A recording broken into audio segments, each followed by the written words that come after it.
اور پیرانی پیر شیخ عبد القادر کے غنیہ میں ہے کہ 48 فرقہ جہنمیوں کا، گمراہوں کا، وہ فرقہ حنفیہ نعمانیہ ہے. اس کا بڑا ابو حنیفہ نعمان ہے. اس نے کتاب و سنت سے ہٹا کر لوگوں کو اپنے خیالات کا تابع کیا.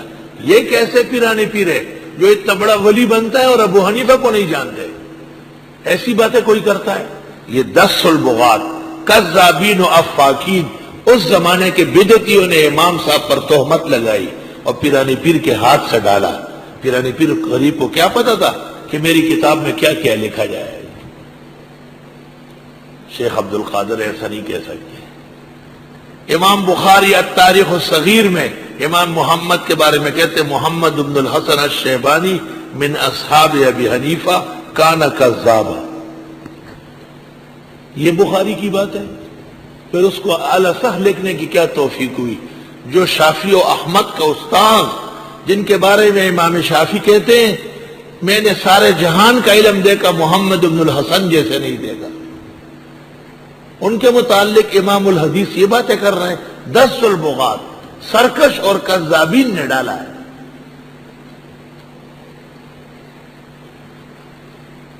بلکہ صراط مستقیم سید احمد اور شاہ اسماعیل کی کتاب جس میں لکھا ہے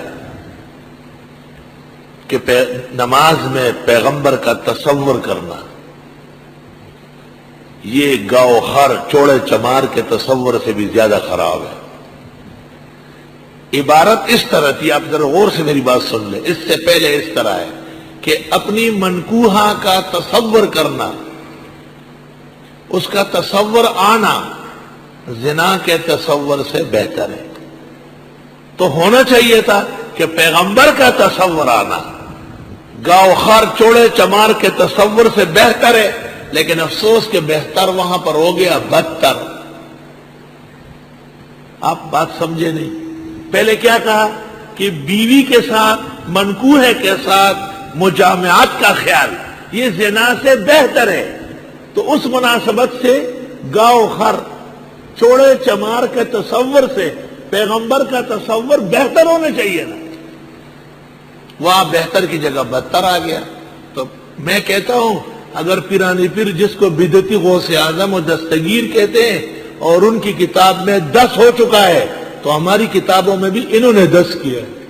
ان کو 10 آتا بھی بہت ہے کیونکہ یہ کھاتے زیادہ ہے. سمجھنا دستو نہ وہی گیا. میرا آج کے اس گفتگو کا حاصل یہ کہ طلباء اور علماء 2 قسم کے ہیں. ایک لکیر کے فقیر ہے، وہ کسی کام کے نہیں ہے، وہ عوام سے بدتر ہے. ایک تحقیق کا ذہن رکھتے ہیں، صداقت سمجھتے ہیں. آپ کو میرے متعلق 10 باتیں کہی جائے گی تو آپ تو سامنے بیٹھ کے پڑھ رہا ہے، آپ کیوں غلط باتیں مانتے ہیں؟ آپ کہیں ہمارے استاد دلیل اور برہان کا آدمی ہے، جو پہلو اہل حق کے ادلہ کی روشنی میں وہ راجح جانتے ہیں اس کی حمایت کرتے ہیں.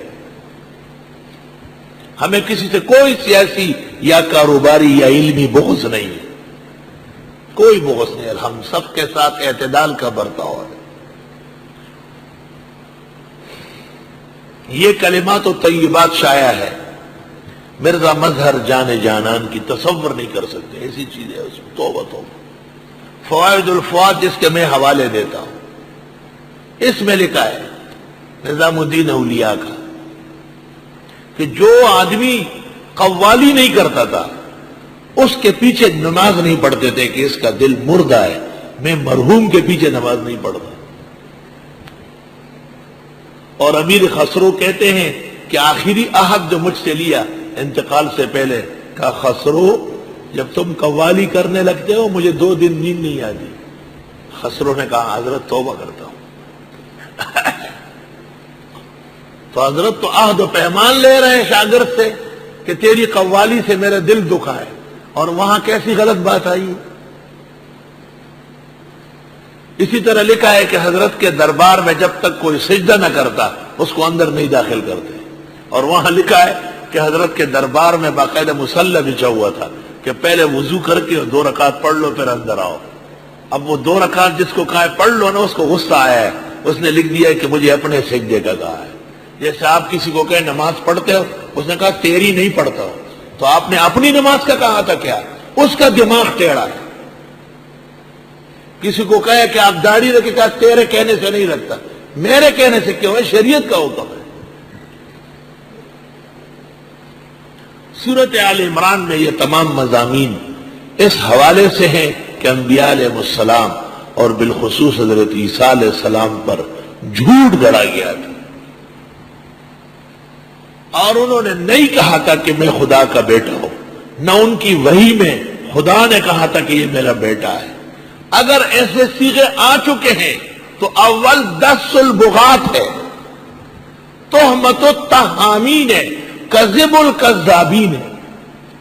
یہ الزامی جواب ہے، اور تحقیقی جواب یہ ہے والذی انزل علیک الکتاب، اللہ وہی ہے جس نے اتاری آپ پر کتاب، منہ آیات محکمات، ان میں آیتیں ہیں محکم، واضح المعنی، واضح المراد، ہن ام الکتاب، یہی بنیادیں ہیں قرآن مجید کی. ہن ام یعنی ہؤلاء الآیات تشتمل العقائد و اعمال الدین علیہا. ہن ام الکتاب، یہی بنیادیں ہیں قرآن کی. ہن ام الکتاب سے طالب علموں مفسرین نے استدلال کیا ہے کہ ہمیشہ عقیدہ اور عمل محکمات سے نکلے گا. عقیدہ یا عمل محکم سے نکلے گا. متشابہ پر عقیدے یا عمل کا مدار نہیں. آپ کو کہا جائے گا باہر ملکوں میں کہ آپ کی کتاب میں کیوں متشابہ ہے، آپ جواب دے کہ وہ تفننن ہے، وہ بلاغتن ہے. وہ سن تو لے یار، فصیح آدمی، بلیغ آدمی، قابل آدمی، اس کے کچھ جملے ذو معنیین ہوتے ہیں. بالکل سادہ کلام کرنا جس میں کوئی روک ٹوک نہ ہو، یہ تو کم تعلیم آدمی کا کام ہے. عالم دین کا کلام تو کوئی جانتا ہے، کوئی نہیں سمجھتا ہے. ساذج کلام عرف کے اندر مطلوب نہیں ہے، علم میں مقام نہیں رکھتا. علم میں تو رنگین کلام، متلون. اس حکمت سے قرآن مجید میں متشابہات. دوبارہ سمجھاتا ہوں، اللہ وہ ہے جس نے اتاری آپ پر کتاب جس میں آیت محکم ہے، یہی بنیادیں ہیں دین کی. وَأُخَرُ، کچھ متشابہات ملتی جلتی ہے.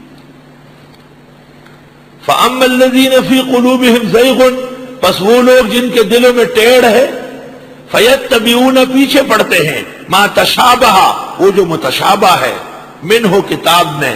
کیوں ایسا کرتے؟ ابتغاء الفتنہ، ڈھونڈ رہے ہیں وہ فتنہ کرنا، وابتغاء تاویلی، اور ڈھونڈ رہے ہیں اس کا غلط معنی. وما یعلم تاویلہ الا اللہ، اور نہیں جانتے اس کے معنی اور مراد مگر اللہ.